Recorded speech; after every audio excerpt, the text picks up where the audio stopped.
दोस्तों, हिंदुस्तान का नागरिक होने के नाते ये कार्यक्रम हमारी सामाजिक जिम्मेदारी की एक विनम्र कोशिश है। हम अपने दर्शकों को यकीन दिलाना चाहते हैं कि किसी भी इंसान को बदनाम करना, किसी के जज्बातों को ठेस पहुंचाना या किसी के ऊपर कोई फैसला सुनाना, ये हमारा इरादा नहीं है। आज हमारे समाज के सामने एक बहुत बड़ा अहम मुद्दा है, अध्यात्म, भक्ति, भगवान, रब, खुदा, गॉड।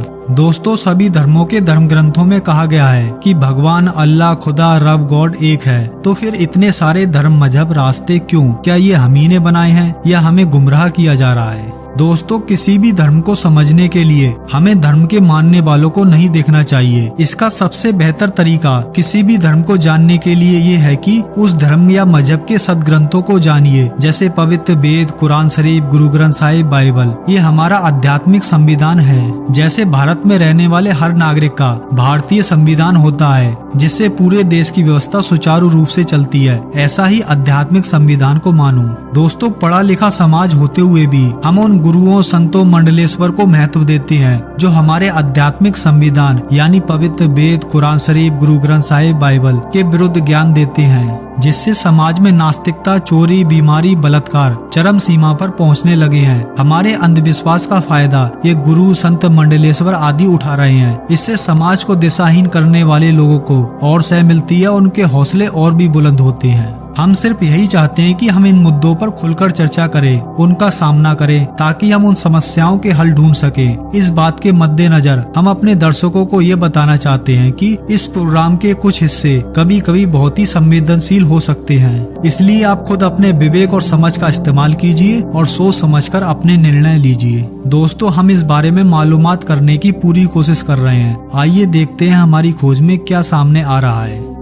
दोस्तों, आज के इस प्रोग्राम में भाग ले रहे हैं अपने आप को सदगुरु कहने वाले जग्गी वासुदेव तथा जगत गुरु तत्वदर्शी संत रामपाल जी महाराज की इस आध्यात्मिक ज्ञान चर्चा को सुनकर आपको निर्णय करना है कि क्या सत्य है और क्या असत्य है। दर्शकों, आज कार्यक्रम के सवाल हैं: क्या भगवान होते हैं? भगवान कौन है? क्या हमारे धर्मसाध सत्य हैं? चलिए प्रोग्राम शुरू करते हैं। जब श्रद्धालु ने पूछा कि सदगुरु भगवान कौन है, तो सुनिए जग्गी वासुदेव जी के विचार। ईश्वर का विचार ही आपके मन में इसलिए आया क्योंकि आपने सृष्टि को देखा, है ना? जब आपका जन्म हुआ और आपने आंखें खोली, आपने अपने आसपास देखा, वहां इतनी विशाल सृष्टि थी। आपके यहां आने से पहले कितना कुछ हो चुका था। बेशक आपने तो ये सब नहीं रचा, इसलिए आपने सोचा कि इसका कोई ना कोई रचयिता होगा। इसी तरह आप सृष्टा तक पहुंचे, है ना? जिस पल आपने सोचा कि इसका कोई सृष्टा होगा, चूंकि आप एक इंसान हैं, इसलिए आपने सोचा कि वो एक बहुत बड़ा इंसान होगा। मेरे जैसा छोटा आदमी तो ये सब नहीं कर सकता, निश्चित रूप से वो एक बहुत बड़ा इंसान होगा। सिर्फ 2 हाथों से वो इतनी रचना कैसे कर सकता है? निश्चित रूप से उसके 8 हाथ होंगे। अगर आप एक भैंसा होते तो आप सच में ये सोचते कि भगवान एक बहुत बड़ा भैंसा होगा। आप जाकर किसी भैंसे से पूछकर देखिए, वो आपसे यही कहेगा कि भगवान एक बहुत बड़ा भैंसा है, शायद 4 सींग वाला। मान लें कल अगर कुत्तों को बहुत सारी ताकत मिल जाए, जो उन्हें मिल ही रही है, तो कुत्ते भी पूछेंगे कि भगवान एक कुत्ता क्यों नहीं हो सकता। डॉग और गॉड की स्पेलिंग भी एक सी ही है।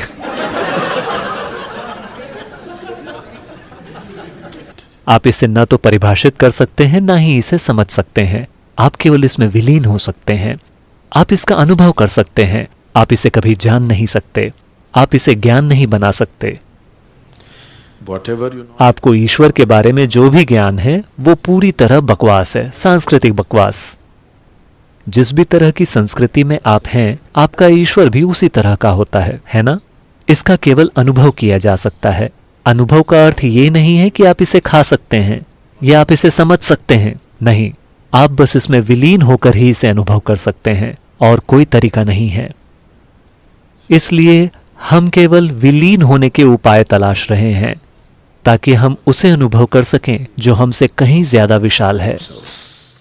दर्शकों, श्रद्धालु के पूछे जाने पर कि भगवान कौन है, सदगुरु ने उत्तर दिया कि इसे ना तो समझा जा सकता है और ना ही इसे परिभाषित कर सकते हैं। आप इसमें विलीन हो सकते हैं। दोस्तों, सदगुरु को खुद नहीं मालूम कि भगवान कौन है। जब यही नहीं मालूम कि भगवान कौन है, तो विलीन किस में होंगे?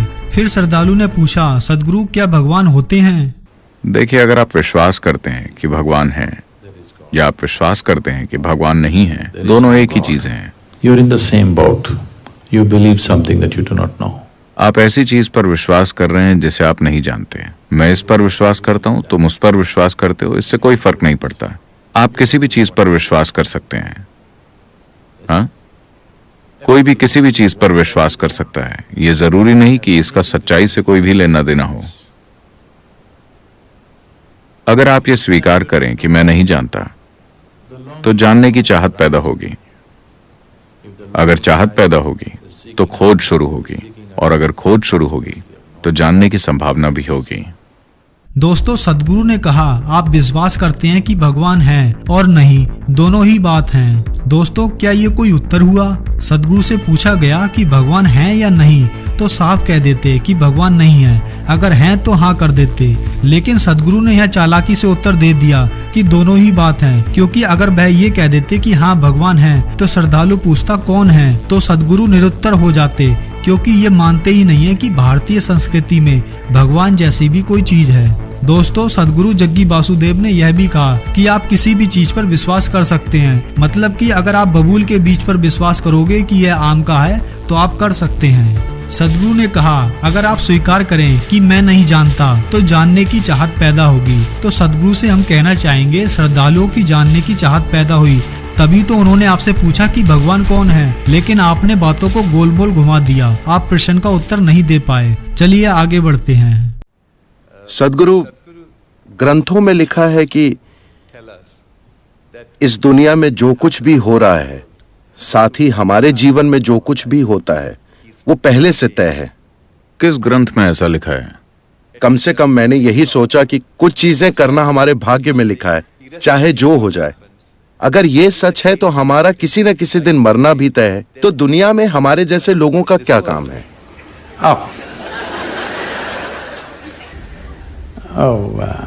निश्चित रूप से मरना हमारी किस्मत में है। लोग आकर मुझसे कहते हैं, सदगुरु ये आदमी मेरा दुश्मन है, मैं उसे सहन नहीं कर सकता। मैं कहता हूं, बस इंतजार कीजिए, वो मर जाएगा। आपको कुछ नहीं करना है, बस इंतजार कीजिए, बस धीरज रखिए। तो मरना तय है। हाँ, मगर मुझे नहीं लगता कि किसी भी ग्रंथ ने इस बात का जिक्र किया है कि आपका जीवन पहले से तय है या पहले से निर्धारित है। यह विचार विदेश से आया है।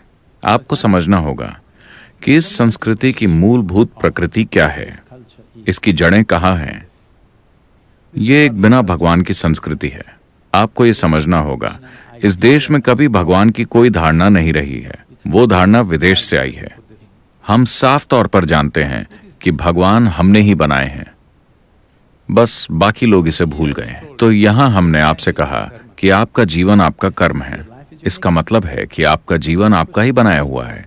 तो पहले से तय होने का सवाल ही कहां है? ऐसी कोई चीज इस संस्कृति में नहीं है। फिर श्रद्धालु ने पूछा, भगवान अवतार लेते हैं? एक परमेश्वर जैसा कुछ नहीं होता, क्योंकि एक परमेश्वर नहीं होता तो कोई अवतरण भी नहीं होता। अवतार मतलब है रिपीट परफॉर्मेंस। हाँ, अवतार मतलब है वे फिर से आए हैं किसी रूप में।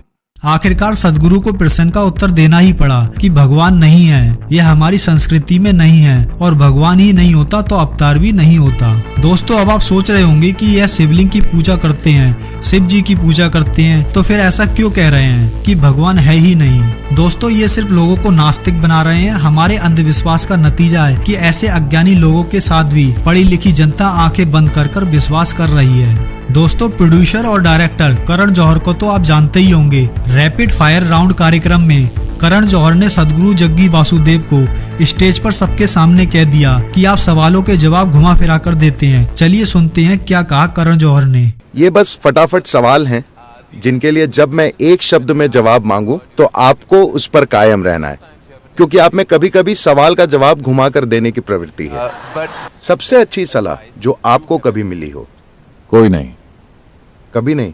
नहीं, मैंने न कभी मांगी और न मुझे मिली। मैंने खुद को इस तरह का बनाया है कि मैं सलाह लेने या सलाह देने के नाकाबिल हूं। इनके प्रवचन सुनकर श्रद्धालुओं ने इनके चैनल पर कमेंट करना शुरू कर दिया। सदगुरु क्या बोलना चाहते हैं समझ नहीं आ रहा है। आप केवल एक ही पहलू पर बोलकर रह गए। I am not agree with him, confused. कभी तो एग्जैक्ट आंसर दीजिए, ऑलवेज कंफ्यूज्ड। श्रद्धालु कमेंट करते रहते हैं कि आपसे जो पूछा आपने उसका उत्तर तो दिया नहीं बल्कि बातों को घुमा दिया। आजकल सभी धार्मिक ग्रंथों को उपदेश माना जाता है, तो क्या हमें ये मानना चाहिए कि रामायण महाभारत में भी कहानियां गढ़ी गई हैं और उन्हें साहित्य मानने की जगह उपदेश मानना गलत है? मैंने कभी किसी को रामायण और महाभारत को उपदेश मानते नहीं देखा। कुछ खास भाग हैं जो नहीं, वो नहीं मान सकते क्योंकि वो भ्रम से परेशान हो जाएंगे। क्योंकि महाभारत में हर तरह के लोग हैं, बेहतरीन लोग, बुरे से बुरे लोग, इनके बीच हर तरह के स्त्री पुरुष उसमें हैं। 1 लाख से ज्यादा चरित्र हैं, उसे आप उपदेश कैसे मान सकते हैं? आपने कहानी बुनने की बात कही। मैं नहीं जानता कि आपने यूथ एंड ट्रूथ की बायलाइन देखी है या नहीं। ग्रंथों की गंभीरता से नहीं, गपशप करते हुए मजे में, क्योंकि गपशप हमेशा भरोसेमंद रही है। इतिहास में कभी किसी ने ऑफिशियल बातों पर विश्वास नहीं किया। आधिकारिक बातें चाहे जो भी हों, लोगों ने आसपास अपने दोस्तों और रिश्तेदारों से पूछा क्या हुआ। जब 5 लोगों ने 5 चीजें कही तो लोगों ने उस गपशप में से थोड़ी सी सच्चाई निकालने के लिए अपनी बुद्धि का इस्तेमाल किया। मगर लोगों ने हमेशा आधिकारिक बातों से अधिक गपशप पर भरोसा किया है कि नहीं? सिर्फ आज नहीं, हमेशा से।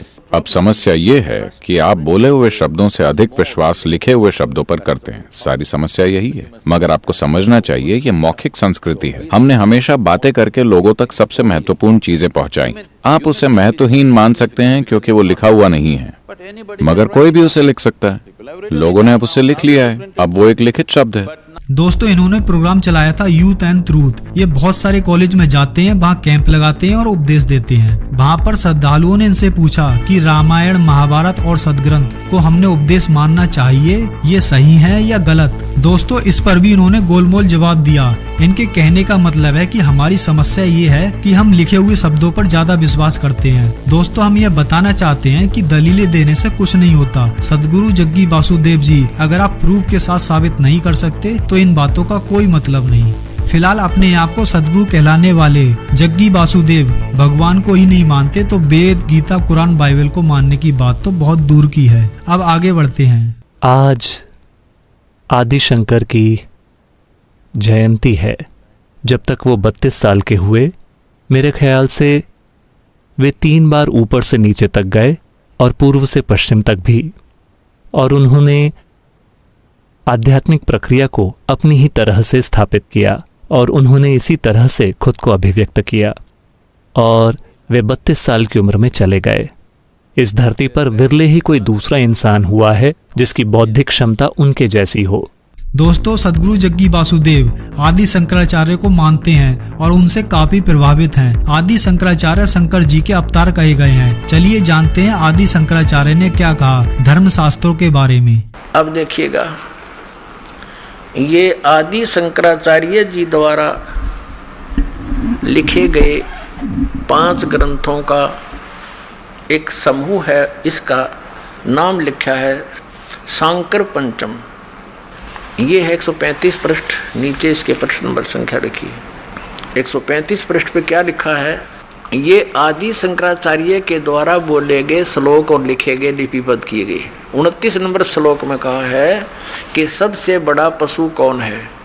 जिसने शास्त्रों का अध्ययन किया हो और फिर भी वह धर्म का आचरण नहीं करता हो और न ही उसको आत्म स्वरूप का ज्ञान हो, वह सबसे बड़ा पशु है।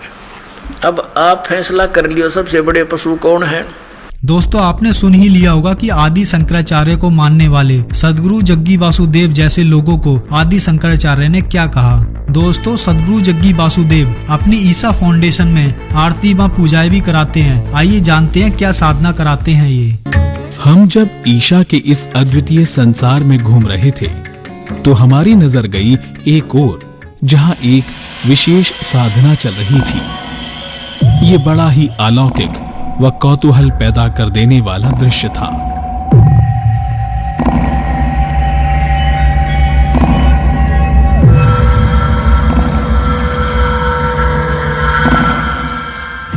निर्देह स्थल पर चल रही इस विधि कर्म पूजा के दौरान हमें जानकारी मिली कि ये काल भैरव की कर्मकांड साधना है, जो किसी भी व्यक्ति विशेष की मृत्यु के बाद उसके परिजनों द्वारा ब्रह्मलीन आत्मा की शांति के लिए करवाई जाती है।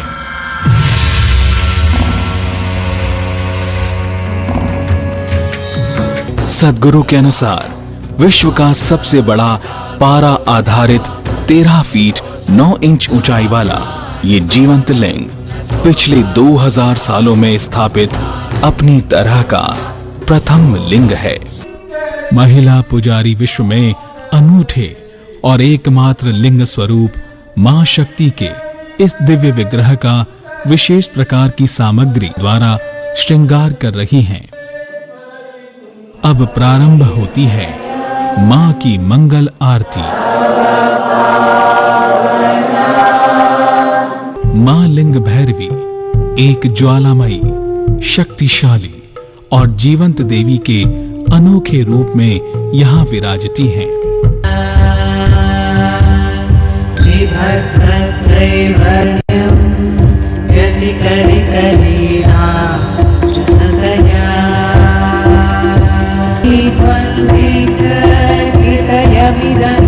वहीं बाहर उस शोभा यात्रा की तैयारी की जा रही है, जो कुछ समय में शुरू होने वाली है। दोस्तों, सदगुरु जग्गी वासुदेव ने कहा, परमात्मा को परिभाषित नहीं कर सकते, इसमें विलीन हो सकते हैं। विलीन होना मतलब संसार से शांति सुख का अनुभव करना, मोक्ष पाना। दोस्तों, वीडियो में आपने देखा इनकी संस्था ईसा फाउंडेशन में काल भैरव कर्मकांड साधना व्यक्ति विशेष की ब्रह्मलीन आत्मा की शांति के लिए कराई जाती है। दोस्तों, सदगुरु कहते हैं विलीन हो जाओ, सुख शांति और मोक्ष मिलेगा। दोस्तों, क्या यही मोक्ष है? ब्रह्मलीन आत्मा भी दुखी है, फिर उसके बाद ये कर्मकांड साधना कराते हैं उस ब्रह्मलीन आत्मा की सुख शांति प्राप्ति के लिए। दोस्तों, यह सब पाखंड है, शास्त्र विरुद्ध साधना कराकर भोले श्रद्धालु को नरक में झोंकने जैसा है। दोस्तों, यह शिवलिंग की पूजा करते हैं, लेकिन अपने प्रवचनों में कहते हैं भगवान नहीं है।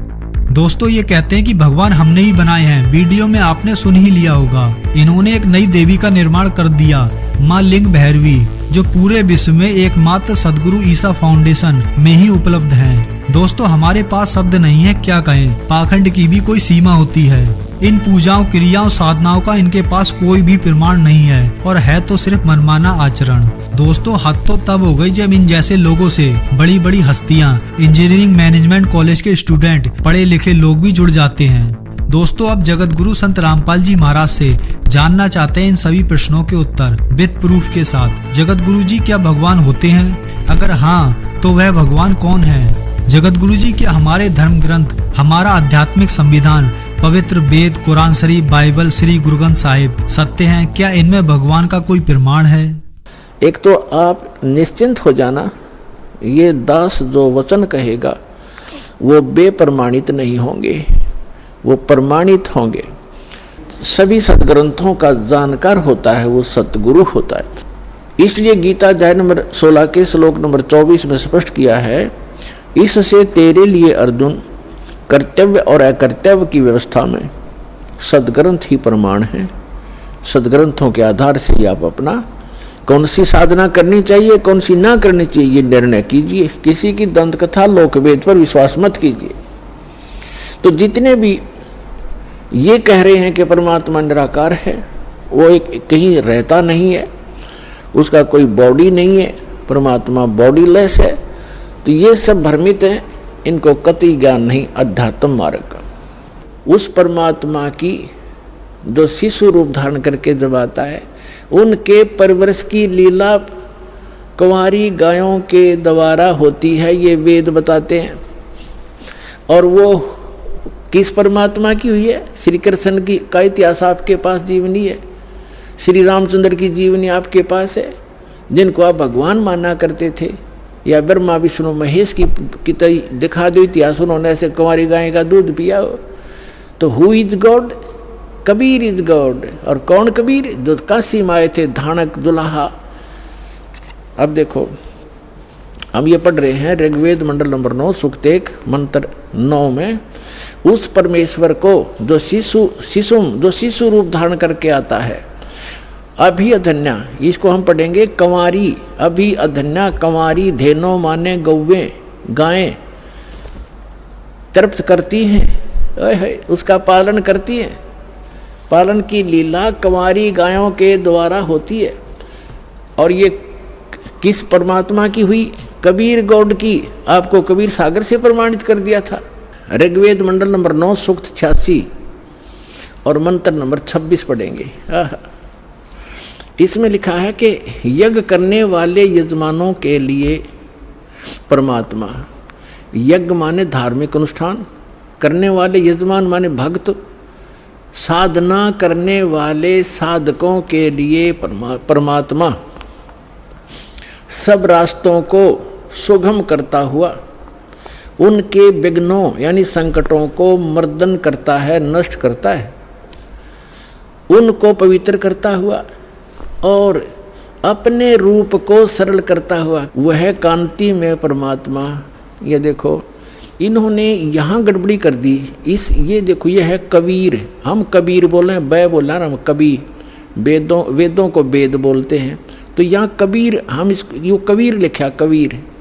इस रै को इन्होंने संधि छेद करके अपसर्ग लगा दिया, अपसर्ग लगा के इसका अर्थ कर दिया, कवि का अर्थ कर दिया सर्वज्ञ। कवि कोई सर्वज्ञ नहीं होता, ना आज तक होया है, परमात्मा ही सर्वज्ञ होता है। यहाँ अर्थ नहीं करना चाहिए था, अर्थ करके अनर्थ किया इन्होंने। यदि कहीं किसी काव्यकार की महिमा वर्णित हो और वहाँ कवि शब्द हो तो वहाँ अर्थ किया जा सकता, काव्यकार कर दे, सर्वज्ञ वहाँ भी नहीं किया जा सकता। तो यहाँ कबीर देव लिखना था। जैसे ये यजुर्वेद है, आपको प्रमाण दिखाते हैं। जैसे ये एक पुस्तक है यजुर्वेद, इस पर ऊपर रे लगा हुआ है। अब इसी में प्रमाण दिखाते हैं आपको। ये देखिएगा, ये यजुर्वेद है,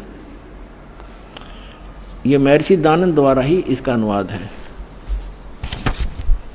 ये 36वां अध्याय 36 यजुर्वेद है। और यहाँ देखिएगा,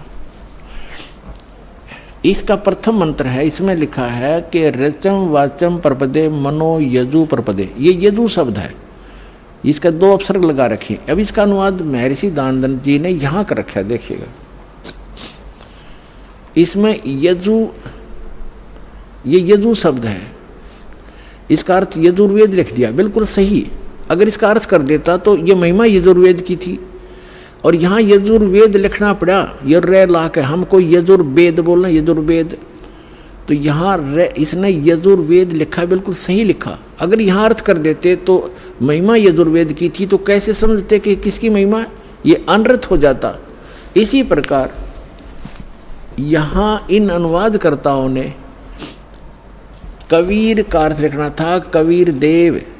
यहाँ कवि का अर्थ जैसे अपसर्ग भी लगे हैं, तो इसको लिखना था कबीर देव है उस परमात्मा का, वो कबीर देव। कबीर देव माने साहब परमात्मा, कबीर हम कबीर बोल रहे हैं, कबीर देव लिख देती है, देव माने परमेश्वर और कबीर माने कबीर। हम कबीर साहब कहने लगे अपनी लोकल भाषा में, हम वह को वह बोलते हैं, और कबीर कबीर, कबीर देव, कबीर साहब, कबीर भगवान, कबीर अल्लाह, अल्लाहू अकबर। वेदों में उसको कबीर देव, अपनी मातृभाषा में वैसे लोकल लैंग्वेज में कबीर साहब, और कुरान शरीफ के अंदर उसको अल्लाहू अकबर यानी अल्लाह कबीर कहा है। ये है वही जो काशी में धानक रूप में रहा था। ये उन महापुरुषों ने प्रमाणित भी कर दिया कि हम सुल्तानी नानक तारे दादू को उपदेश दिया, जात जुलाहा भेद नहीं पाया, काशी माए कबीर हुआ, अनंत कोट ब्रह्मांड का एक रति निभार, और सतगुरु पुरुष कबीर हैं ये कुल के सिरजनहार। अब आगे हम ऋग्वेद मंडल नंबर 9 सूक्त 86, हमने फिर से ऋग्वेद ले लिया, यजुर्वेद रख दिया, क्योंकि अब हम इसको प्रमाणित कर रहे थे। ऋग्वेद मंडल नंबर 9 सूक्त 86 के मंत्र, और अपने रूप को सरल करता हुआ वह कांति में परमात्मा, कबीर देव लिखना था यहाँ पर, कबीर देव। विद्युत के समान क्रीड़ा करता हुआ, जैसे बिजली आती है बड़े स्पीड से, वर्णीय पुरुष को प्राप्त होता है। वर्णीय माने अच्छी आत्मा को मिलता है। यहाँ देखो 27 में क्या कहा, वो कहाँ रहता है वो परमात्मा? जो परमात्मा ध्रुव लोक के यानी तेजो में लोक के तीसरे पृष्ठ पर रहता है, तीसरे पृष्ठ पर विराजमान है। ठीक है, अब यहाँ दो कंसेप्ट तो कति क्लियर हो गए। वो परमात्मा ऊपर के लोक में रहता है, ध्रुव लोक के यानी तेजो में लोक के भी तीसरे स्थान पर। वहाँ 3 पार्ट है सतलोक के। ऋग्वेद मंडल नंबर 9 सूक्त 82 और मंत्र नंबर इसका यहाँ 82 यहाँ से शुरू होता है। इसका मंत्र 1 है ये रहा।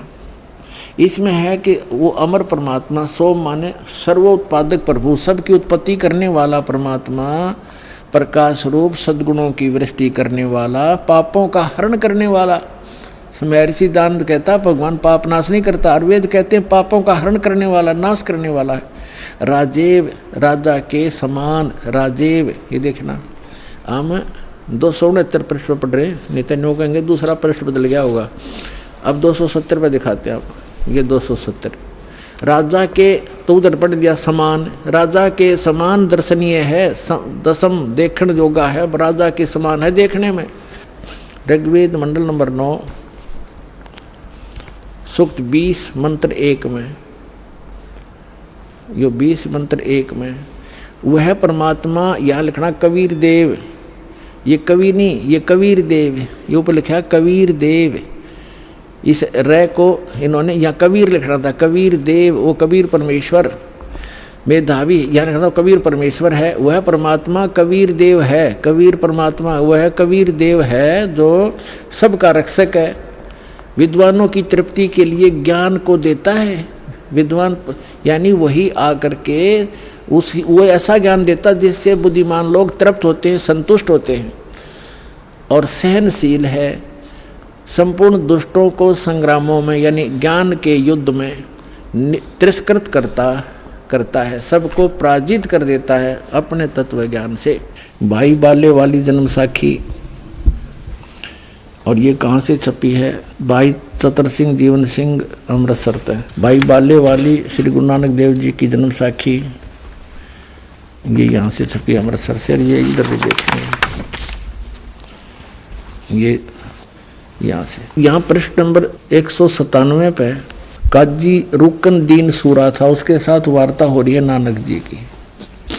नानक आखे रुकन दीन सच्चा सुनो जवाब, चारों कूट सलाम कर ता तू ही होए सवाब। अब 198 पे कहते हैं खालक आदम सिरजिया आलम बड़ा कबीर, और कायम दायम कुदरती सिर पीरां दे पीर। अब देखो यहाँ आलम बड़ा कबीर और सब पीरां दे पीर, सिर पीरां दे पीर, इसका अर्थ इसी दासा हो गया। अगर यहाँ कबीर का अर्थ कोई बड़ा करता है गुरु ग्रंथ साहिब में 721 पृष्ठ वाले को, तो उसको यहाँ भी देखना चाहिएगा। नानक साहिब जी ने ये कंसेप्ट क्लियर कर दिया। वड्डा अलग लिखा है, कबीर अलग लिखा है। जिस खालक यानी परमात्मा ने आदम जी की रचना की, आदम जी को उत्पन्न किया, वह आलम माने परमात्मा बड़ा यानी सबसे सुप्रीम, सबसे सर्वशक्तिमान, वो कबीर परमात्मा है जिसने आदम की भी रचना की। और कायम दायम कुदरती, और वही गुरु रूप में सिर पीरों के पीर, वही गुरु रूप में यहाँ आता है। अब कहते हैं सजदे करे खुदाई नु आलम बड़ा कबीर। अब इन सभी प्रश्नों से ये स्पष्ट हो गया कि कबीर परमात्मा धारणक रूप रहा करता, ये श्री नानक देव जी के गुरु जी भी हैं और ये पूर्ण परमात्मा भी है। श्री गुरु ग्रंथ साहिब के 721 पृष्ठ पे लिखा है कि नीच जात परदेसी मेरा, खिन आवे तिल जावे, और जाकी संगत नानक रहंदा, और क्यों कर मोड़ा पावे। ये है पवित्र बाइबल, संपूर्ण जीवन अध्ययन बाइबल। ये बाइबल है, ये है इसका जर्नल एडिटर ये यहाँ से हिंदी पढ़ेंगे। प्रबंधक संपादक डेविड स्टुअर्ट, अंग्रेजी प्रधान संपादक Donald C Stamps, MA MDV, संयुक्त संपादक ये सारे इनका ये यहाँ से छपा, ये देख लो, मैसूर USA से छपा है। अब इसमें सबसे पहले सृष्टि वो है, उत्पत्ति है इसमें, और सृष्टि के कति प्रारंभ में प्रथम अध्याय में ही जेनेसिस माने सृष्टि, जेनेसिस 1, ये 4 पृष्ठ पे उत्पत्ति यहाँ से आरंभ होती है। प्रथम आदि में परमेश्वर ने आकाश और पृथ्वी की सृष्टि की, ये पहला दिन था। इस प्रकार ये पहला दिन हो गया। फिर दूसरा दिन हो गया, प्रकाश प्रकुश बना दिया परमात्मा ने। फिर ये तीसरा सांझ भी भोर हो गया, फिर तीसरा दिन हो गया। जो कुछ भी इसमें फलदार वृक्ष जिनके बीज एक एक जाति के अनुसार बनाए, ये इस प्रकार। अब ये तीसरा दिन हो गया। दिन और रात पर प्रभुता करें और उज्ज्वला दियारा करें, इस प्रकार सांझ हुई, फिर भोर हुआ, ये चौथा दिन हो गया। फिर यहाँ देखें पृष्ठ नंबर 5 पे, वो 4 पे पढ़ा आपने, अब 5 पे क्या है, सांझ हुई भोर हुई, फिर ये 5वां दिन हो गया। छठे दिन पे आना हमना, असली बात ये है। फिर परमेश्वर ने कहा मनुष्य को हम अपने स्वरूप के अनुसार अपनी समानता में बनाएं, और वे समुद्र की मछलियों और आकाश के पक्षियों और घरेलू पशुओं और सारी पृथ्वी पर और सब रेंगने वाले जंतुओं पर जो पृथ्वी पर रेंगते हैं अधिकार रखें, यानी उनसे समझदार हों। तब परमेश्वर ने मनुष्य को अपने स्वरूप के अनुसार उत्पन्न किया। अपने ही स्वरूप के अनुसार परमेश्वर ने उसको उत्पन्न किया, और नर और नारी करके उसने मनुष्यों की सृष्टि की। तो परमात्मा किसा होया, मनुष्य जैसा, नर जैसा, अंडरस्टूड हो गया। अब यहां देखिएगा, इस प्रकार छठे दिन भोर हुई, सांझ हुआ, इस प्रकार ये 6वां दिन हो गया। अब 7वां दिन, और परमेश्वर ने अपना काम जिसे वह करता था 7वें दिन समाप्त किया। अपने किए हुए सारे काम से 7वें दिन विश्राम लिया, यानी 6 दिन में सृष्टि रच ली, 7वां दिन विश्राम किया, बस। अब यहां से इतना ही लेना था। अब पवित्र बाइबल ने स्पष्ट कर दिया कि परमात्मा मनुष्य जैसा है, उसने अपने जैसे रूप में मनुष्य को बना, नर नारी करके उत्पन्न कर दिया। आगे बहुत अच्छा प्रमाण है इसमें कि परमात्मा साकार है, वो सामने खड़ा दिखाई देता है, बात करता है, बाइबल में लिखा है। अब कुरान शरीफ दिखाते हैं आपको, देखिएगा। ये कुरान शरीफ है, पवित्र कुरान शरीफ, और इसके विषय में लिखा है। ये तो इनकी अरबी भाषा है, जालिकल किताबु ला रैब जो जैसला फीही जो। इसका अर्थ इन्होंने किया है कि यह वह इल्हामी किताब है, धार्मिक किताब है, जिसमें कोई संदेह की गुंजाइश नहीं, यानी इसमें जो लिखा है वो फाइनल हमारे लिए, इसमें हमने कोई डाउट नहीं, इसमें कोई गलत नहीं। इसका कहने का भाव ये कहाँ से बना है, शास्त्रीय अरबी पद्धति पर नागरी लिपि में स अनुवाद सटीपन, इसका अर्थ है स अनुवाद सटीपन, स अनुवाद। रूपांतकार है नंद कुमार अवस्थी, शेरवानी संस्करण। ये कहाँ से छपा है, कुरान शरीफ शेरवानी संस्करण। प्रकाशक हैं लखनऊ किताबघर, मौसम बाग, सीतापुर रोड, लखनऊ, यहाँ से छपा। अब हम इसके सूरत फुरकानी 25 पर आते हैं। ये देखिएगा, ये सूरत कुरान शरीफ है, और सुरतुल फुरकानी, इसको सूरत बोलते हैं, सुरतुल फुरकानी, यानी सूरत फुरकानी 25। अब इसमें यहां से देखेंगे, ये देखिएगा, ये 52 नंबर आयत है, 51 यहां समाप्त होती है, ये 52 शुरू होती है। फला तुतियल काफिरन व जाहिदहुम बिही जिहादन कबीरन, ये स्पष्ट लिखा कबीरन। इसको ये कुरान शरीफ कहो चाहे मजीद कहो, अब दिखाएंगे आपको। अब इसका हिंदी अनुवाद यहाँ किया है इन्होंने। ये 51 समाप्त हुई, 52 प्रारंभ हुई, इसका अनुवाद है ये जो हमने अरबी भाषा पढ़ी, लिखी है इसमें नागरी लिपि में। अब इस 52 का यहाँ अनुवाद किया है। तो ए पैगंबर हजरत मोहम्मद को कुरान शरीफ का ज्ञानदाता बोल रहा है, तुम काफिरों का कहा न मानना, जो परमात्मा की पूजा ना करते, न देवताओं की पूजा करते, उनको काफिर बोलते हैं, मानना। और इस कुरान शरीफ की दलीलों से जो मैं तुझे ज्ञान दे रहा हूं, उनका सामना बड़े जोर से करो। इन्होंने कबीर का अर्थ बड़ा कर दिया और ये लिखना था कि वो अल्लाह फला तुतियल काफिरन व जाहिदम बिही जिहादन कबीरन, कबीरन माने कबीर के लिए तू संघर्ष कर। वो तो काफिर जो है वो नहीं मानते कबीर इज गॉड, लेकिन मैं कह रहा हूं वो कबीर है सब कुछ। अब यहाँ कबीरन कहो, कबीर कहो, खबीर कहो, खबीरा कहो, ये इसी परमात्मा का एक भाषा में भिन्नता मंत्र। अपनात्माओं ये तो स्पष्ट हो गया कबीर इज गॉड, सदग्रंथों ने प्रमाणित कर दिया।